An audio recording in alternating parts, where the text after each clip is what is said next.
लाठियाँ तो आप मैं बता नहीं सकता, इतने बुरे तरीके से हमारे को मारा गया है। तो हमारे हर जगह इनके निशान है, मैं आपको दिखा सकता हूँ। तो बड़े बुरे तरीके से मारा गया है। कुछ तो पत्रकार साथियों के भी लाठियाँ मारी है, फ़ोन वगैरह खोस लिए गए हैं।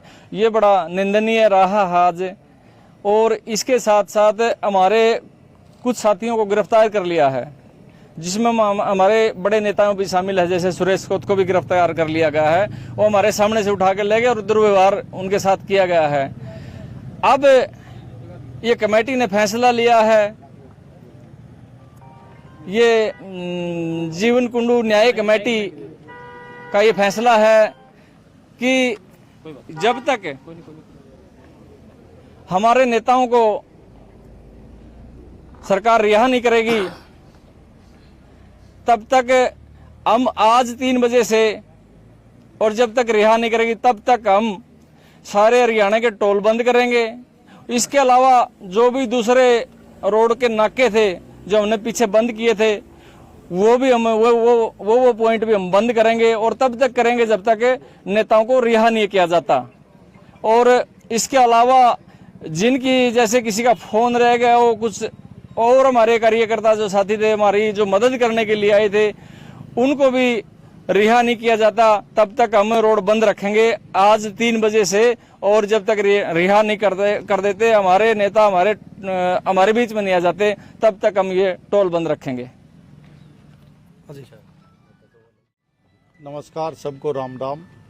देखिए, आज पूरा देश 80वां स्वतंत्रता दिवस मना रहा है, और ये मेरे हल्के का मामला है, किनाला गांव का। आज एक परिवार न्याय के लिए सरकार के सामने अपना न्याय मांग रहा था, और बर्बरतापूर्वक उनके ऊपर लाठीचार्ज करना, काफ़ी साथियों के सिर फोड़े गए हैं, हाथ तोड़े गए हैं, पाँव पे चोट है, मीडिया के साथियों के कैमरे तोड़े गए हैं, मीडिया के ऊपर भी लाठीचार्ज किया गया है, और पुलिस ने बड़ा ही दुर्व्यवहार, गाली गलौज की गई। हमारे जो भाई जीवन कुंडू को न्याय दिलाने के लिए एक संघर्ष कमेटी बनी थी, उसके नेताओं को पुलिस ने डिटेन कर लिया है, उठा लिया है। और उनमें हमारे मुख्य नेता सुरेश कोत जी और भी अन्य काफ़ी नेता है। तो हमारा ये आज फैसला लिया गया भाईक्रम के कुंडू जी ने जैसा बताया, दर्शन जी हमारे सरपंच है पावड़ा के, सत्यवान जी है, सरबत पुनिया जी है, सभी ने ये फैसला लिया कि जब तक जो हमारे साथी, चाहे बरवाला थाना में हो, कुलाना हो, हिसार हो, हांसी हो, आसपास जहां भी है, जो साथी गिरफ्तार किए गए हैं, उन सबको सरकार रिहा करे। जो साधन हमारे पुलिस की गिरफ्त में है, उनके टायर पुलिस द्वारा हवा निकाली गई, टुंटियाँ तोड़ी गई, शीशे तोड़े गए। पुलिस का ये काम नहीं कि भाई जनता की गाड़ियों के शीशे तोड़े, टायरों की हवा निकाले, लेकिन दुर्व्यवहार करना इनने अपना नैतिक कर्तव्य समझ लिया है। मुख्यमंत्री जी, जब ये 4 अगस्त को ये मामला हुआ, उसके बाद 9 अगस्त को हिसार में आए, एक प्रतिनिधि मंडल मुख्यमंत्री जी से न्याय के लिए मिला, लेकिन इस परिवार को न्याय देने में असमर्थ रहे, या उनकी मंशा ही नहीं थी कि भाई इस परिवार को न्याय मिले। क्योंकि जो आज गैंगस्टर है, वो 100 से ज्यादा गैंग हरियाणा में सक्रिय, और वो सरकार के संरक्षण में है। मैं तो ये एक तो आज ये मांग करता हूँ कि स्वतंत्रता दिवस के दिन जहाँ लोगों ने खुशियाँ मनानी थी, वहाँ पे लोगों के सिर फोड़े गए, वो बड़ा निंदनीय है। और मुख्यमंत्री जी नैतिकता के आधार पे इस्तीफा दे। मैं तो मुख्यमंत्री जी के इस्तीफे की मांग करता हूं। और आज कमेटी ने जो फैसला लिया है, 3 बजे जो भी टोल लगते हमारे नेशनल हाईवेज के ऊपर या लिंक रोडों पे जहां भी, और जो नाके हैं, वो सब बंद किए जाएंगे जब तक हमारे नेता, इस न्याय कमेटी के नेता जो पुलिस की गिरफ्त में है, वो रिहा नहीं हो जाते, हमारे धरनों पे नहीं पहुंच जाते, तब तक ये टोल और सारे रोड बंद किए जाएंगे। 3 बजे का टाइम जो हमारी न्याय कमेटी ने दिया है। और मैं अपील करता हूं, कांग्रेस पार्टी के जितने भी हमारे नेता है, कार्यकर्ता है, इस न्याय की लड़ाई में वो सब 3 बजे टोल पे पहुंचे। और जब तक जीवन कुंडू को न्याय नहीं मिलता, कांग्रेस पार्टी उनके साथ खड़ी रहे। मेरा एक सवाल है, ये जो विरोध के दौरान ये जो पत्थरबाजी हुई है, ये सबसे पहले शुरुआत कहाँ से हुई है? इस साइड से हुई है? देखिए, इसकी वजह क्या रही? ये अभी यहाँ लोगों से मैंने पता किया, पुलिस के अंदर ही सिविल ड्रेस के अंदर जो है गुंडा तत्व, शरारती तत्व वो इन्वॉल्व थे। पुलिस के अंदर से ही पथराव हुआ और हमारे लोग बिल्कुल शांतिपूर्वक तरीके से सिर्फ न्याय के लिए अपनी लड़ाई लड़ रहे थे। मुख्यमंत्री जी से ये मांग थी कि जो मुख्य दोषी है जीवन कुंडू के जो हत्यारे है वो 13 दिन से सरकार के संरक्षण में है। सरकार जो करनाल में मामला हुआ, एक दिन में सरकार ने मामले को सोल्व कर दिया, एनकाउंटर भी हो गए, सारे काम हो गए और वो मामला क्लोज भी हो गया। तो 13 दिन से हमारा भाई जीवन कुंडू को अब तक तो उसकी मिट्टी नहीं समेटी गई, उसका सम्मान पूर्वक संस्कार हो और उसको न्याय मिले और दोषी जो है वो कानून के तहत जेल की सलाखों के पीछे हो, उनका एनकाउंटर वो सरकार का काम कानून के तहत करे। और जो पथराव हुआ वो पुलिस के अंदर से हुआ। हमारे लोग बिल्कुल शांतिपूर्वक प्रदर्शन कर रहे हैं। मेरी पुलिस से भी बात हुई है तो उन्होंने कहा कि पहले पत्थरबाजी हुई है, फिर हमने भी हल्का फुल्का लाठीचार्ज किया है। तो ये हल्का फुल्का था या हैवी था? देखिए, लोगों के सिर तोड़े गए हैं और मैं समझता हूँ मीडिया कर्मियों के कैमरे तोड़े गए हैं। एक साथी बता रहा था उसकी एसएचओ चैन लेगा, ये रहा, ये देख लो, इसका निशान दिखा दे भाई। एसएचओ ने इस मीडिया के साथी की चैन ले गया, एसएचओ ले गया। कोई वो चैन स्नैचर है क्या एसएचओ भाई, इसकी चैन लेके गया। तो मैं समझता हूँ इस तरह के काम नहीं करने। और आज की हमारी अब ये है, हम लोग शांतिपूर्वक तरीके से ये रोड जाम करेंगे, टोलों को जाम करेंगे। प्रशासन और सरकार को चेतावनी है, 3 बजे तक से पहले हमारे सब साथियों को छोड़े। उनकी जो गाड़ियां वगैरह पुलिस उठाने नहीं दे रही वो सब लेने दे उनकी। प्रधान जी, सरपंच साहब, ये लाइव लाठीचार्ज हुई, मेरा कैमरा लाइव था, स्टार्टिंग जो है पुलिस की तरफ से हुई है। बिल्कुल देखिए, ये मीडिया के साथी जो कैमरा के प्रत्यक्षदर्शी है, ये जो लोग थे, जो न्याय संघर्ष समिति थी, ये बिल्कुल शांतिपूर्वक तरीके से अपना प्रदर्शन कर रही थी। जो पथराव हुआ, लाठीचार्ज हुआ, वो पुलिस की तरफ से, प्रशासन की तरफ से शुरुआत हुई।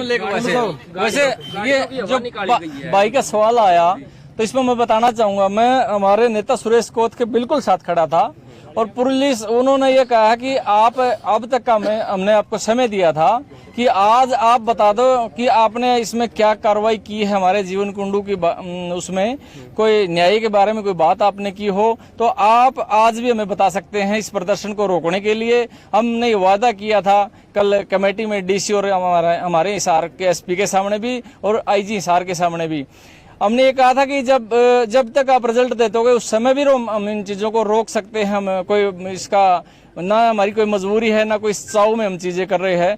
हमें ऐसा सिर्फ न्याय चाहते हैं और न्याय भी वो जो कानून में हो, उसके अलावा कुछ नहीं चाहते। लेकिन हमने यहाँ भी बात करने की बात करी कि आप बात करो हमसे, आप सिर्फ ये बताओ कि अब तक आपने क्या किया, कोई संतुष्टिजनक चीजें हमारे सामने लेके आओ। ऐसे ये बातें चल रही थी। उन्होंने ये कहा कि हमारे एसपी साहब बात कर रहे हैं हिसार के एसपी से, हिसार के एसपी का मामला है और वो जल्दी ही बात करके ये चीजें बताएंगे। ऐसे करके हमारे को भरोसे में लिया गया। भरोसे में लेके जैसे जैसे पुलिस आगे बढ़ती रही, हमें उनकी साजिश का पता नहीं था। हमने हमेशा प्रशासन पर और पुलिस पर भरोसा किया है, आज भी भरोसे में थे हम और उम्मीद आगे भी भरोसे की करते हैं कि हम अच्छा ही करेंगे। लेकिन आज जो किया हो बहुत गलत किया है। पहले तो हमारे नेता को पीछे खींच लिया और गाली गलौज भी की है। गाली गलौज कैमरे में किसी न किसी साथी के जरूर आई होगी, बहुत सारे कैमरे ऑन थे, आपके जरूर मिलेगी कहीं न कहीं आप देखोगे तो। और मीडिया के अलावा दूसरे साथियों के भी कैमरे खुले हुए थे। और ये जरूर है कि हमारे कैमरों में नहीं मिलेगी, आपके कैमरों में नहीं मिलेगी। जो पुलिस के कन्फर्म ये है कि गालियां दी है हमारे नेता को और बहुत ज्यादा कड़ी सजा देने की बात हमारे सामने कर रहे थे कि इसको देखना है, ये करना है। गालियां मैं पब्लिक के सामने बता नहीं सकते, वो गालियां तक दी है पुलिस ने हमारे नेता को और भरोसे में लेके इसको लेके गए हैं। और हमने ये मान लिया था कि हम बातचीत के, हमने पहले भी कहा कि बातचीत के दरवाजे खुले हैं। अब भी हम बातचीत के माध्यम से चाहते थे कि कोई नया संदेशा लेके शायद इस 80 के एसपी आएंगे, लेकिन वो सिर्फ हमें भरोसा देके धोखा देने की बात कर रहे थे। जो आपका ये फैसला है, ये फैसला ये जो फैसला आपने बताया है, ये फैसला पूरी कमेटी का है या फिर सिर्फ आपका पर्सनल कुछ लोगों का फैसला है? कमेटी ने फैसला लिया? कौन से फैसले की बात? जो अभी बंद की कॉल की गई, ये हमने पूरी कमेटी का फैसला है और पूरी कमेटी ने ये हमने फैसला लिया है कि अगर 3 बजे तक हमारे नेता को और जो हमारे सहयोगी साथी है वो किसी भी थाने में हो, वो कल डिटेन किए हो या आज किए हो या इससे पहले भी कर रखे हो, हमारे इस मामले को लेकर जब तक उन सबको रिहा नहीं कर देते तब तक हम 3 बजे से चक्का जाम कर देंगे सभी टोलों पर। अन्य जो पॉइंट हमने चिन्हित किए थे हरियाणा के जो पिछली महापंचायत में, उनको सबको बंद करेंगे और तब तक करेंगे जब तक हमारे सभी साथियों को रिहा नहीं कर देते। कैमरा छीनने का जो उस टाइम रोल था, बिल्कुल मैं वहीं पर था। मैंने विरोध किया कि कम से कम प्रेस वालों का कैमरा आप क्यों छीन रहे हो। तो मेरे साथ भी बदतमीजी की और मिसबिहेव किया। उसके बावजूद भी हम ये कहना चाहते हैं कि लोकतंत्र के अंदर कभी भी दमन से आंदोलन रुकता नहीं है। आंदोलन और तेज होगा जिसका फैसला अभी से ले लिया गया है। अब ये केवल और नेताओं को छोड़ने का सवाल नहीं है, नेताओं तो छोड़ने पड़ेंगे। नेताओं को अभी सुरेश कोट को हमारे आगे लेके गए हैं। उससे पहले मैंने बरवाड़ा थाना में बात की, अभी वहां धौला जेवरा, सरदानंद राजली, सत्यवान, बहुत किनारा से रामपाल, बहुत सारे हमारे कार्यकर्ता और नेता वहां बरवाड़ा थाने के अंदर बंद है। मास्टर बलबीर सिंह नरवाना के अंदर डिटेन किए गए हैं। अलग अलग जगह बहुत सारे लोग डिटेन किए गए हैं। हम कहना ये चाहते हैं कि ये जो दमन से जो इस प्रकार का आंदोलन रोकना चाहते हैं, नहीं रुकने वाला। ये तभी रुकेगा जीवन भाई के हत्यारों को गिरफ्तार करेंगे और ये आंदोलन और तेज होगा। और ये कमेटी जल्दी ये फैसला इस आंदोलन को तेज करने का लेगी। हम ये बात बड़ी दावे से कहते हैं कि पीछे नहीं हटने वाले। ये आज जो राष्ट्रीय त्योहार है, ये मुख्यमंत्री को आज कुर्सी पे रहने का अधिकार नहीं है। उन्होंने कुर्सी को छोड़ देना चाहिए। एक तरफ वो झंडारोहण कर रहे हैं, दूसरी तरफ ये लाठीचार्ज कर रहे हैं, दूसरी तरफ लोगों का दमन कर रहे हैं। अरे ये गाड़ियां क्या ले रही है, गाड़ियों के शीशे तोड़े जा रहे हैं, भाई की चैन तोड़ ली। अरे पत्रकार तो उनकी बात भी उठा रहे हैं, हमारी बात भी उठा रहे हैं। जो इस प्रकार का जुल्म और ज्यादती कर रहे हैं, ये प्रदेश की जनता सहन नहीं करेगी। और जो ये कमेटी ने आज फैसला लिया है, ये बिल्कुल लागू करेंगे। 3 बजे से लेकर के ये टोलों पर बंद रहेंगे। हम भी तमाम संगठनों के लोगों को आह्वान करते हैं कि 3 बजे सभी साथी टोलों पर पहुंचे, आंदोलन को कामयाब करें।